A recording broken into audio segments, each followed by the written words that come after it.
Doctor साहब कुछ लोग शिकायत करते हैं कि सोते हुए उनकी जो है वो नस पे नस चढ़ गई है, तो ये वाकई सिर्फ बोलने की बात है क्या सच में ऐसा कुछ होता है?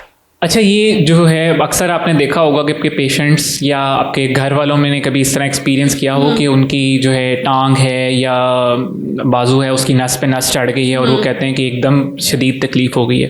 तो इससे हम जो है ना मसल क्रैम्प्स कहते हैं या मसल स्पैज़म, ठीक है। तो आम तौर के ऊपर ये असल में होता है पेशेंट के साथ, और आम तौर पे इसकी वजह जो है डिहाइड्रेशन या इलेक्ट्रोलाइट इम्बैलेंस है उनकी वजह से होता है, और समटाइम्स ये हमारा पुअर पोस्चर है उसकी वजह से हो जाता है। कैल्शियम है या पोटेशियम है, इनकी डेफिशिएंसी होती है। अगर हम बहुत ज़्यादा जैसे अगर पानी नहीं पी रहे, डिहाइड्रेटेड है, तो उसकी वजह से हमारे मसल्स क्रैम्प में चले जाते हैं, जिसकी वजह से तकलीफ हो सकती है। तो ये होता बेसिकली मसल क्रैम्प ही, ऐसा नहीं है कि कोई आपकी नर्व जो है वो नर्व पे आ गई है इसकी वजह से कोई क्रैम्प? नर्व की वजह लोग अक्सर यही समझते हैं और फिर उसके ऊपर वो मालिश और ऑइंटमेंट वो सारी चीज़ें भी करते हैं। वो उर्फ आम में उस पे नस चढ़ जाना कहते हैं, लेकिन वो अमूमी तौर पे होता यही है कि जो है कोई जो हमारी नर्व है उसके ऊपर कोई नर्व नहीं चढ़ती है, ठीक है। वो हमारे जो मसल्स होते हैं वो खिंचाव का इख्तियार खिंचाव में चले जाते हैं, ठीक है। उस खिंचाव में जाने की वजह से उनको वो पेन होती है। ठीक है, तो डॉक्टर साहब इसका इलाज क्या है? क्या किसी कमजोरी की वजह से होते हैं, ये वीकनेस की वजह से भी हो सकता है? जी, वीकनेस की वजह से ही मैंने बताया कि हमारे अंदर इलेक्ट्रोलाइट इम्बैलेंस है या पानी की कमी है, ठीक है। तो उनकी कमी की वजह से हो जाता है। तो उसमें हम पेशेंट्स को कहते हैं कि अपनी जो है हाइड्रेशन है, जो वाटर इनटेक है उसको इंक्रीज़ करें, ठीक है, उसको अप टू द मार्क करें। उसके अलावा जो है अपनी जो है खुराक या अपने पीने के अंदर जो नमकियात हैं उनका जो है उनको शामिल करें, ताकि आपके अंदर जो है इलेक्ट्रोलाइट की जो है ना डेफिशिएंसी ना हो।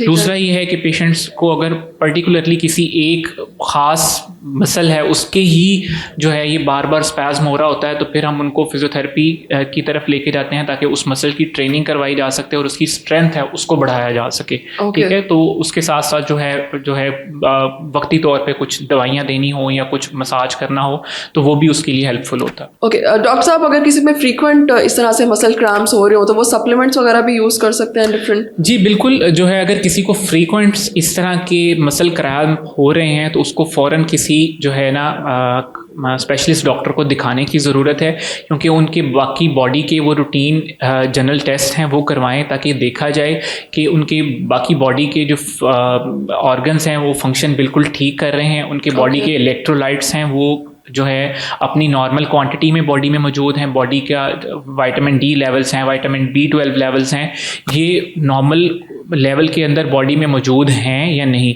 बाज़ औक़ात इन सब एलिमेंट्स की कमी की वजह से भी पेशेंट ये चीज़ें एक्सपीरियंस कर रहा होता है, तो ये चीज़ें तशख़ीस के बाद ट्रीट की जा सकती हैं और पेशेंट को इन क्रैम्प से अवॉइड करवाया जा सकता है। ठीक है, कुछ लोगों में डॉक्टर साहब इस किस्म की जो सिचुएशन है वो रात में सोते हुए ही अराइज होती है, लाइक वो रात में सोते हुए उनकी आँख खुल जाती है और उन्हें पता चलता है कि उनकी टांग में जो है वो क्रैम्प और 5-4-7 मिनट तक ये सिचुएशन रहती है, उसके बाद वो फिर नॉर्मल हो जाते हैं। सेम चीज़ है ये? जी बिल्कुल, इसमें यही होता है कि हम सोते हुए, क्योंकि हम बिल्कुल अनअवेयर होते हैं हमारी बॉडी जो है मूवमेंट से, ठीक है। तो हमारा उस दौरान हमारा पोस्चर सोते हुए हाथ या बहुत नीचे ढलका होता है या पाँव किसी इस तरह मुड़ जाता है जिसकी वजह से मसल स्पैज़म में चले जाते हैं, ठीक है। तो वो उसकी वजह से वक्ती तौर पे वो स्पैज़म होता है, 5-7 मिनट वो वॉक करते हैं या उसकी हल्की सी मालिश वगैरह करते हैं तो वो सेटल हो जाता है। ओके।